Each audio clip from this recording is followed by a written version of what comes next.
First things first, I do want to wish everybody a happy Valentine's Day. I'm not a fan of Valentine's Day, if I'm completely honest, but I do like to acknowledge moments that are important in the calendar, and I'm very, very appreciative for all of the love people give me through obviously becoming Patreon supporters, Substack supporters, sending me coffees and things, or just simply sending me comments saying how much they love the podcast. So in recognition of all that, I want to send you a little bit of love back and wish you all a happy Valentine's Day.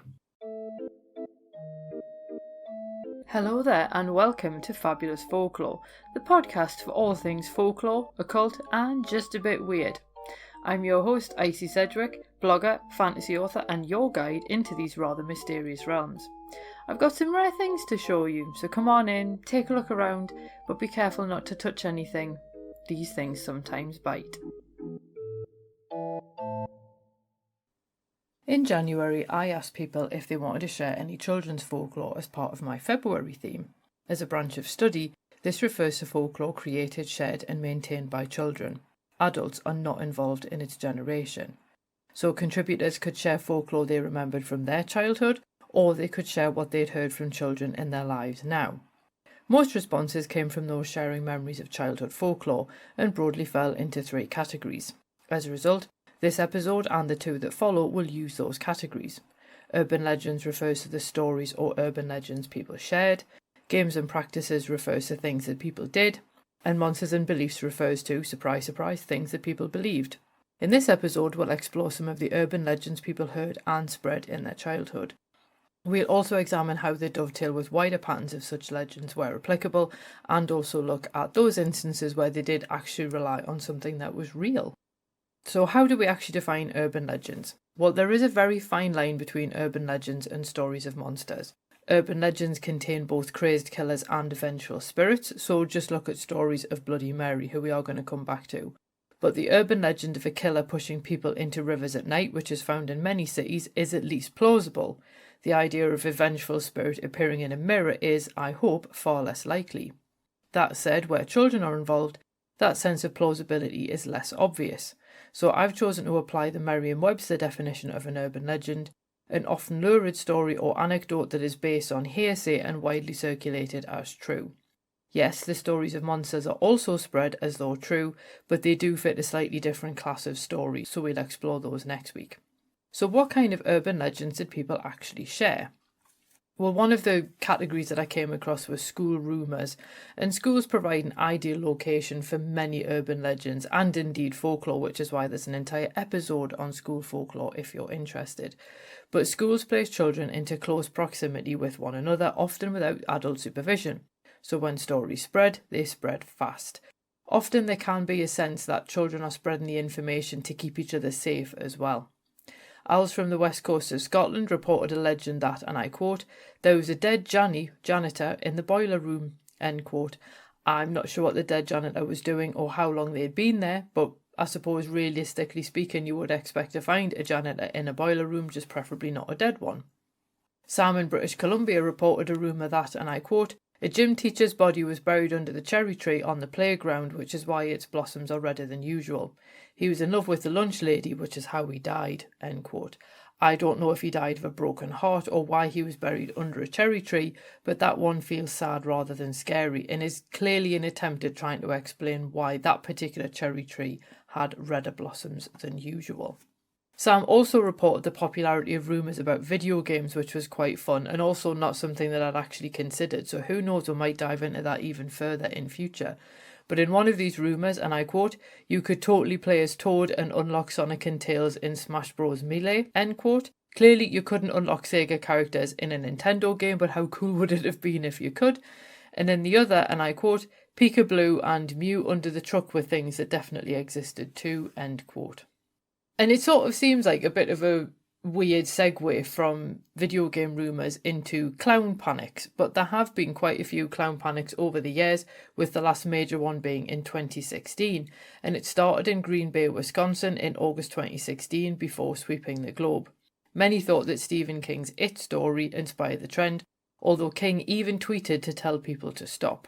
The trend actually arrived in Newcastle, my hometown, at the end of September 2016, with people dressed as clowns scaring school children. Incidents could be incredibly frightening, especially when these clowns chase children or brandish weapons.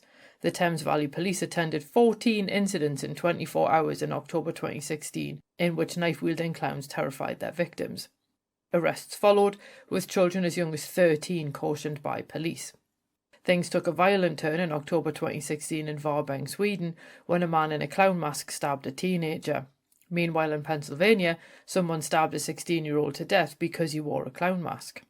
Stores withdrew clown costumes and masks before Halloween, and even Ronald McDonald disappeared from view, although some would argue that wouldn't necessarily be a bad thing. People believed that there would be a purge led by clowns on around about 30th of October 2016. Nothing happened, and the craze died down. Yet that wasn't the last that anyone was to hear of killer clowns, because Angela from Iowa reported that in Washington State, and I quote, "There was a story that swept my son's elementary school maybe 8 years ago that there were killer clowns in the woods by the school. Turns out one of the dads was trying to scare his daughter and she believed him and told all the other kids. It was a whole thing," end quote. And I think that's obviously very different from the clown craze in 2016, where they actually first appeared on CCTV and people were encountering them. Whereas the story from Washington State very much fits that sense of an urban legend of someone has told something and then they spread it, believing it to be true and probably believing that they're doing the right thing and trying to keep other people safe, but obviously then it turns out to have just been a story. Where clowns are concerned, though, I kind of feel like you're best just avoiding them. But of course, not all urban legends or twee are a bit silly when you revisit them as adults. Rob Taylor of St Helens, Merseyside reported that, and I quote, "I was born in 1983 and in my primary school years we feared a boogeyman type character called Purple Akai. It wasn't until my teenage years I learned it was the racist name given to a real life person, Akinwale Arabieki, who had been convicted of manslaughter in 1986 and had later successfully appealed against the conviction," end quote. Akinwale Arabieki was a real person and he lived on Merseyside and approached young men and male gym goers asking to feel their muscles. He became a boogeyman used by parents to encourage children to return home before dark. Some people assumed he was entirely fictional because that does rather sound like something you'd hear in an urban legend. Other people said they knew someone who'd encountered him, which again sounds like an urban legend, but a smaller group of people had actually encountered him. And the encounters do sound really, really creepy and unpleasant, I must admit. Other people did obviously embellish the stories with extra rumours, which all rather turned out to be unnecessary, because in one of the stories it described how a boy ran away from Arabieki and died on a railway line, and that one wasn't a legend because it did actually happen. Arabieki stalked Gary Kelly until the fateful day in June 1986. Kelly tried to hide from Arabieki and ended up electrocuted on a railway line. Arabieki was jailed for 2.5 years in 1987, but he appealed and even got compensation in 1989 after judges later ruled that simply being at the station where Kelly died didn't break the law. The fact that Kelly was trying to get away from the guy apparently didn't seem to factor into it. But he continued to stalk bodybuilders and athletes over the years, always asking to feel or measure their muscles, and he ended up in and out of jail because of this. And after becoming an internet meme in the 2010s, he died in August 2025. I've clearly chosen to use his actual name here because obviously that's the name that he was appearing in court under. But this is the thing, we can absolutely abhor the use of a racist term for a boogeyman and also recognise that some urban legends have real people and real harm behind them. That this story trickled down to a primary school, even though Arabieki targeted teens and adults, demonstrates how easily ideas spread. But there we go, it just goes to show how some urban legends do actually have truth in them. Unlike Bloody Mary, and I've written about Bloody Mary before, but I'm not going to go too much into that because I found these two variations absolutely fascinating. But if you've never come across Bloody Mary before, generally speaking, a dare requires a young person, and it's nearly always a preteen or a teenager, to go into a bathroom. They've got to close the door, switch off the light, and chant some variation of Bloody Mary. The chant varies in content as well as the number of times you have to say it, but in effect, Bloody Mary should then appear in the mirror. In some versions, she should also scratch you as well. But I did get two variations that completely deviated from that basic formula. So Alice from the west coast of Scotland reported that, and I quote, "We'd lie someone on a bed and say Bloody Mary louder 3 times and it'd make you look like her for a second. For some reason your jaw was squarer or something, haha," end quote. And I thought that one was quite interesting because you do sometimes get this even on ghost hunts, which I always find an absolutely ridiculous thing to do, but never mind. that if you essentially ask a spirit to kind of come into a person, then that person's features will change to take on the incoming spirit's features, which, again, if you stare long enough at stuff, your eyes will start to play tricks on you. So it feels like this is a version of that, albeit with Bloody Mary involved. Whereas the other version, it came from Sam in British Columbia, who reported that, and I quote, "A little girl named Bloody Mary comes out if you go in the bathroom, turn the lights off, say her name, and spin 3 times. Notably, the time of day does not matter. Most kids fell over," end quote. So I thought that was quite an interesting one, that it was actually a little girl called Bloody Mary, but the spinning 3 times thing obviously is going to disorientate you and knock you off balance, and in this case obviously most kids fell over. So whether anyone ever actually saw Bloody Mary come out of the bathroom, I don't know. 2 people also reported dangers worthy of the Final Destination franchise, but both of them do have the whiff of the urban legend about them. So Claire from Kingston, Ontario reported that they were breaking ice shards on the playground because they, and I quote, "liked how the shards looked when they were broken. And this kid told me to stop because they heard of a case where someone did that, then a shard flew up into their eye and killed them instantly," end quote. I did Google it and I couldn't actually find any examples of that happening. So please do leave a comment if you have actually heard of a case in which this really happened. Not a "I heard from a friend of a friend," but like an actual news report about it. But I do think that heard of a case element does make it sound a bit like an urban legend. So you have to wonder, was the child doing it themselves and breaking up ice, and a parent gave them that reason, and then the kid passed it on thinking it was true? It's possible. But as I say, if you have heard of that actually happening, please do feel free to let me know. The other one was killer insects, because these ones I think people might have heard some variation on. And this came from Teresa from Italy, who remembered, and I quote, "From the 80s, I remember being told that the small white fluffy caterpillars that were quite common in my area would really sing if they touched you, and only later discovered it was not true. Also that the European earwig, Forficula auricularia, which we called forbicine or little scissors, would get in your ear and eat your brain if you weren't careful," end quote. Obviously the caterpillars one, I suppose it's a good way to get people to leave them alone. But the idea of the earwig eating your brain actually reminds me of the spider bite urban legend that appeared in the 1970s across Europe, mostly in England. And in this one, a young woman from a cold climate, often the north of England, sunbathes on a beach in a warm locale. A spider bites her cheek, which turns into a large boil. When she goes to a doctor to lance the boil, hundreds of baby spiders swarm out of it. I am really, really glad that I actually hadn't heard that one before I was bitten by a spider. Not once, but twice in Pistoia, Italy. And no, I didn't get superpowers. And sometimes this type of story is presented as a somewhat racist cautionary tale against visiting exotic locations. But in the earwig case, though, it features a very common insect that's made monstrous more through its appearance than anything else, because earwigs look vicious, but they actually only really eat aphids, so they're actually quite good for your garden if you're a gardener. And the most that they do to a human is really give a bit of a nasty pinch. They're certainly not going to eat your brain. And also they can't actually get to the brain because the eardrum's in the way. But never let that get in the way of a good urban legend. 2 of the legends involved hands, which I thought was quite interesting. Alice from the west coast of Scotland reported a legend that there was a green hand in the last cubicle of the toilets. Alice doesn't say what the hand did, unless its presence alone was enough to freak people out, because obviously hands shouldn't be green, and they certainly shouldn't be hanging out in toilet cubicles without the rest of their body. And stories like these always contain a nugget of their own debunking, because it would be easy enough to check if the hand was there, but the threat that it might be is enough to ensure that no one actually checks, and therefore the legend remains intact. Clearly, someone could also check and claim the hand was there, and then that basically means that whether it is or not depends on the integrity of the person doing the checking, unless, of course, there were conditions that needed to be met before the hand appeared. The second story came from Kevin from Hamworthy, who said, and I quote, "By the school was the old rectory which housed one old lady. Legend had it that she kept the hand of her husband in a box beside her bed," end quote. I'm going to assume that the husband was dead at this point, and I would love to know why she kept only the hand and why beside her bed. But I also quite like that one because it's a nice, compact, neat little legend where it's quite straightforward in a lot of ways, but there's enough questions raised that you just kind of go, ew. So what do we actually make of these 2 stories about hands?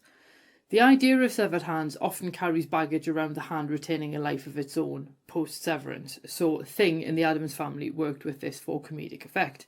And Dr. Terror's House of Horrors from 1965 featured a segment called Disembodied Hand, in which the severed hand of a painter returned after the painter's death to terrorise the art critic who destroyed the painter's career. And those kind of ideas of a severed hand with a life of its own might explain the green hand in the toilets.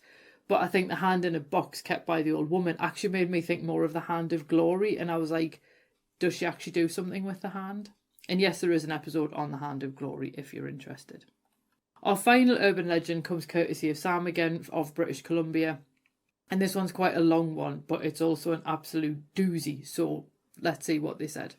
They said, and I quote, "Once when I was maybe 10 or 11, me and some friends were visiting the park. One of our friends who had moved to British Columbia recently asked us, 'Why are those old ladies collecting chestnuts?' To which another friend responded, 'Here in BC there's a kind of real tiny octopus that lives in trees and likes to make its home inside of chestnut shells.